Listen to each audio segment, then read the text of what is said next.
তাহলে মমতা বন্দ্যোপাধ্যায় যে সার্বভৌমত্বের কথা বলছেন, মমতা বন্দ্যোপাধ্যায় সর্বধর্ম সমন্বয়ের কথা বলছেন, অন্যায়টা কি বলছেন? মমতা বন্দ্যোপাধ্যায় বাংলার দেখানো পথ, রামকৃষ্ণ সারদামণি যে পথ দেখিয়ে গেছেন, সেই পথেই বাংলা হাঁটছে, আমরাও সেই পথেই হাঁটছি। ধর্ম আমাকে শেখানোর জন্য মোহন ভগবতকে লাগবে না, ধর্ম শেখানোর জন্য বাড়ির ঠাকুমা যাদের বয়স 90-94 বছর, আমাদের পাঠ তাদের মুখেই হয়ে গেছে ছোটবেলা থেকে মহাভারত রামায়ণ পড়িয়ে।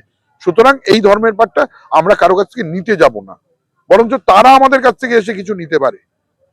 যেখানে দেখছে জুতো খুলে নমস্কার করছে, সনাতনী সনাতনী, মানে জিজ্ঞাসা করুন, অর্ধেক বলতে পারবে না। আপনি তো গীতা পাঠ দেখলেন, অর্ধেকের শুধু মুখ নাড়ানো দেখেছেন। ওই যে ছোটবেলায় আছে না, জনগণ মন অধি, 5 জন গাইছে, 3 জন মুখ নাড়াচ্ছে, এইটাই চলছে, মানুষ এটাই দেখছে। আমি হিন্দু, হিন্দুর জন্য আলাদা আইডেন্টিটি। আমি তো হিন্দু, আমি আহ্নিক করি, আমি পুজো করি, আমার বাড়িতে মায়ের পুজো হয়, আমার বাড়িতে সত্যনারায়ণের পুজো হয়। আমি জানি বড় ঠাকুরের পুজো করার পরে আমরা বাইরে হাত পা ধুয়ে ঘরে ঢুকি। এগুলো আমাদের শেখানোর জন্য কি বাইরের কাউকে লাগে? আমরা তো নিজেরাই ছোটবেলা থেকে শিখেছি। কেউ শেখাচ্ছেন নতুন করে ধর্ম, আমাকে শিখতে হবে। এরকম জায়গায় অন্তত ওকে বাঙালি দাঁড়িয়ে নেই।